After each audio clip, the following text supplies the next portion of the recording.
পুনৰ চৰ্চাত এখন প্ৰাথমিক স্বাস্থ্য কেন্দ্ৰ ধন অবিহনে নকৰে মৰণোত্তৰ পৰীক্ষা পাৰিতোষিক হিচাপে ধন বিচৰাৰ অভিযোগ এই অভিযোগ উত্থাপন চিকিৎসকৰ বিৰুদ্ধে মৰণোত্তৰ পৰীক্ষাৰ বাবে ধন বিচৰা বিষয়টোৰ বাৰে বাৰে চৰ্চালৈ আহে বিহালী প্ৰাথমিক স্বাস্থ্য কেন্দ্ৰৰ নাম বিগত সময়তো এইখন প্ৰাথমিক স্বাস্থ্য কেন্দ্ৰই সাধাৰণ লোকৰ মৃত্যুৰ পিছত মৰণোত্তৰ পৰীক্ষাৰ বাবে ধন লোৱাৰ অভিযোগ উত্থাপন হৈছে চিকিৎসকৰ বিৰুদ্ধে এইবাৰো চৰ্চালৈ আহিছে প্ৰাথমিক স্বাস্থ্য কেন্দ্ৰৰ মৰণোত্তৰ পৰীক্ষাৰ বাবে আহমেদ উপাধিৰ এগৰাকী চিকিৎসকৰ নাম উল্লেখ্য যে যোৱা 18 মেত বিহমাৰীৰ এজন লোক দুৰ্ঘটনাত মৃত্যু হৈছিল অতি দুখীয়া পৰিয়ালৰ হোৱাৰ বাবে ৰাইজে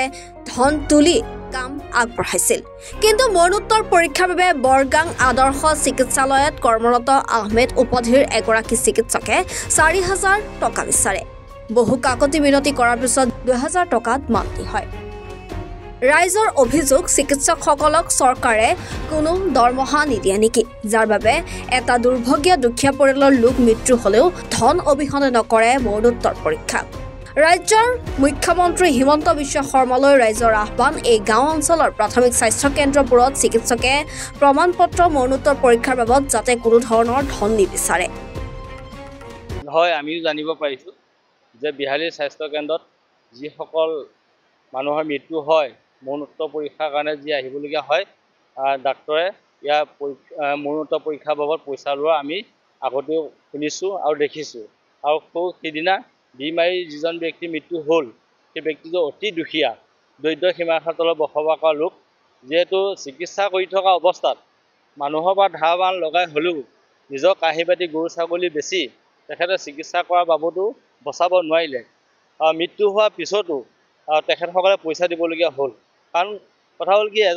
এজনৰ ঘৰত মানুহ এজন যেতিয়া মৃত্যু হয় মানুহৰ সদায় দুখত সমভাগী হৈ থাকে দুখভাগী হৈ থাকে তেনেকুৱা স্থলত আকৌ মৰণোত্তৰ কাৰণে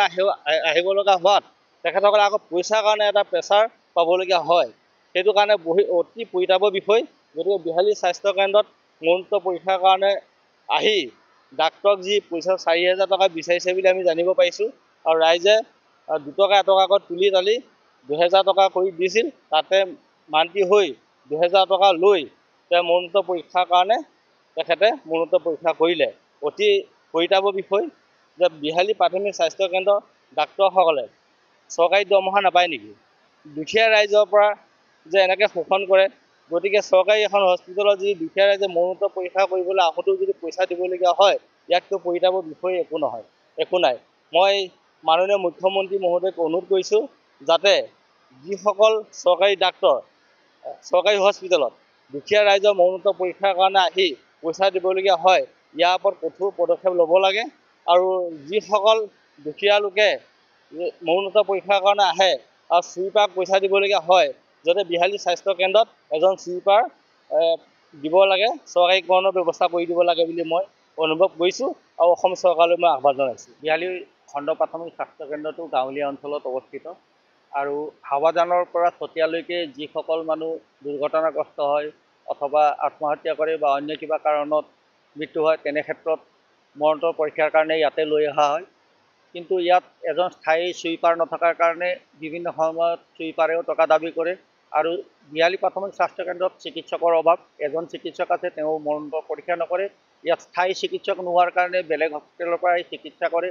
মৰণোত্তৰ পৰীক্ষা কৰে যাৰ ফলত তেওঁলোকে টকা দাবী কৰে বুলি আমি শুনিছোঁ মই অসমৰ মাননীয় মুখ্যমন্ত্ৰী তথা স্বাস্থ্য মন্ত্ৰীলৈ আহ্বান জনাইছোঁ ইয়াত স্থায়ী চুইপাৰ আৰু স্থায়ী চিকিৎসক নিযুক্তি দিব লাগে আৰু যিকোনো সময়ত মানুহ দুৰ্ঘটনাগ্ৰস্ত হ'লে লগে লগে ইয়াত মৰণোত্তৰ পৰীক্ষাৰ ব্যৱস্থা কৰিব লাগে বিহালীৰ পৰা খগেন মটকৰ ৰিপৰ্ট এনি ভাৰত 24